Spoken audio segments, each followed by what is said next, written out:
Hey all, it's Tara-ism. We're back with a Jera-ism teachable moment in the kitchen. Yeah, this is one of those segments where I'm pivoting into, my cooking era of this channel, because I do a hodgepodge of a lot of things on this channel. Just wherever my mind takes me, my channel lets me live it. So, here we are. Anywho, we're going to get very little dialogue on this, because I have had some technical issues, like, oh my goodness, I wish I had a IT team for free, but I don't. So, guess what? I am the IT team. Yes. Anywho, and after, 4 or 5 attempts, this is it. Because at this point, it was all going in the trash. My mind, listen, the temper. No, not necessarily the temper. It's just, after failed and repeated fail attempts, we learn. We learn sometimes you have to do other. So at that point, I figured you guys would be interested in the visual, a lot less talking because, trust, there it is. And in regards to most people taking their hand at cleaning chitterlings, already have some experience of it or seeing others do it. And that's it. I'm just doing it my way. Okay. Don't judge my niece, judge your mama, but let her teach you how to do chitlins. They are super cleaned and cook oh so good. My way. Let's repeat. My way. I still have family members, and like I said before, the North Carolinians are knocking down the door on the hog. I'm sorry, I thought the South Carolinians was into the pig. No, NC is big on the pig. I promise you, NC beats down. Yes, indeed. So here we are.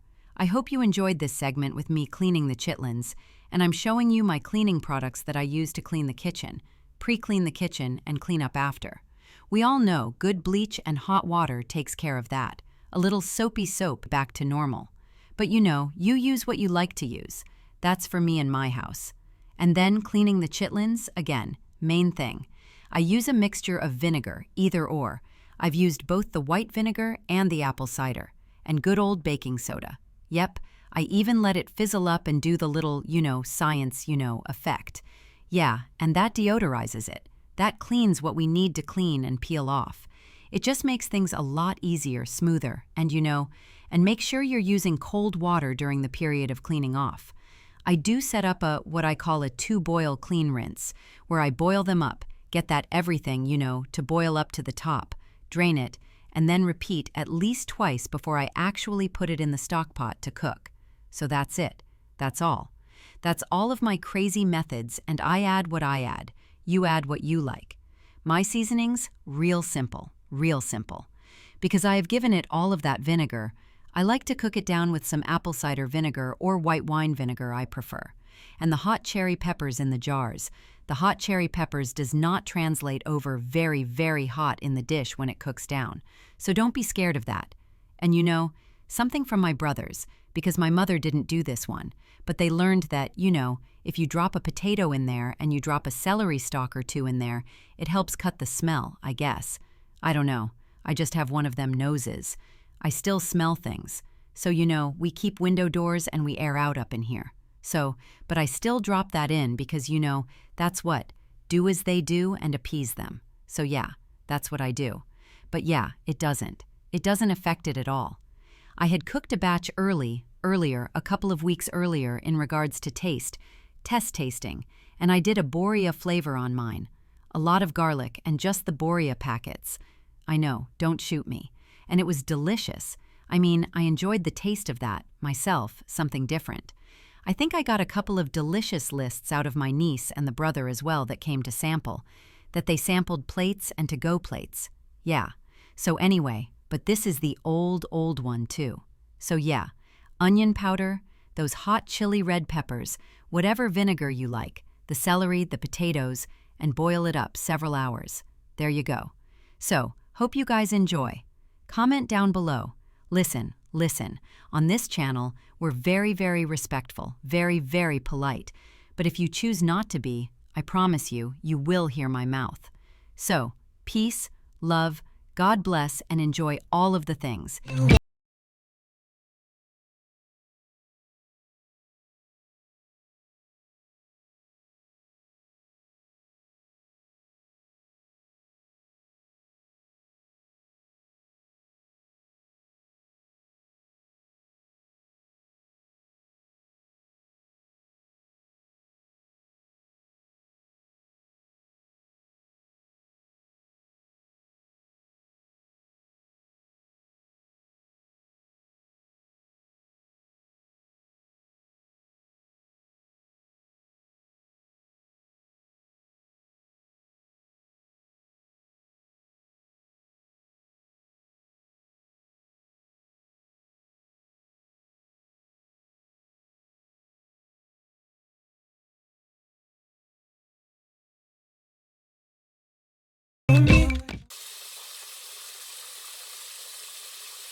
Let's talk the Chitlin Truth. Culture, cleaning, and a little conversation. So we know the name alone is picked at, Chitterlings, shit-erlings, but they are also known as Heyo, Gopchang, Makchang, Hormon, Motsu, Zuchang, Juchang, Motsu Nikomi, Shaki, Mogodu, Matumbo, ayim, aBelek, Flaki, Grisetarm, Andouillette, Varkensdarmen, Kutteln, Tripas, callos. They are found in many dishes globally. What's with the negative stereotypes in food identity? Can we examine why soul food has been stigmatized, even within Black communities? Please tell me, comment below. Historical racism and classism branded African American cuisine as unhealthy or unrefined and too much salt and sugar. They'll say soul food gives high blood pressure and diabetes. And yes, it can. Same with other cuisine from other countries. See, original soul food wasn't out the can or from a box.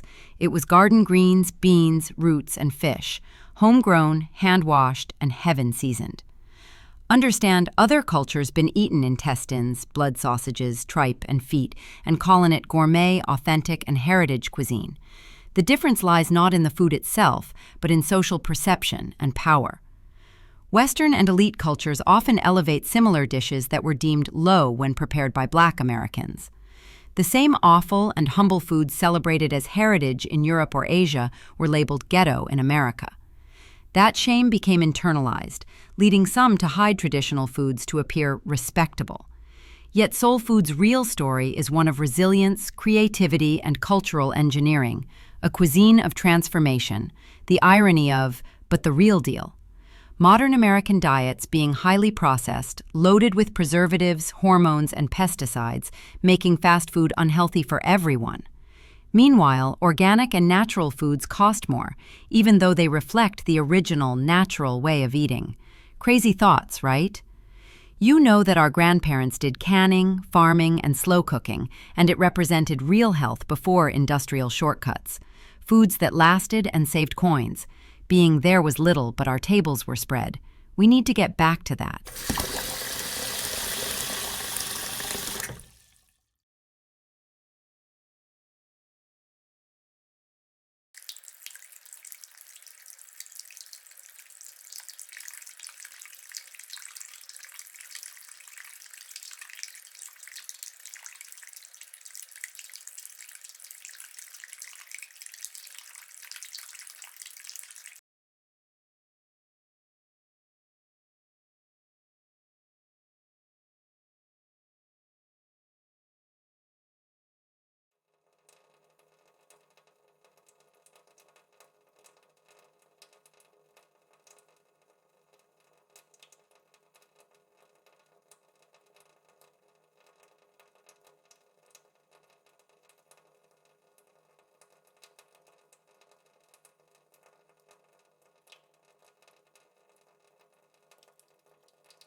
pictures were a kind man in China. He suggested that I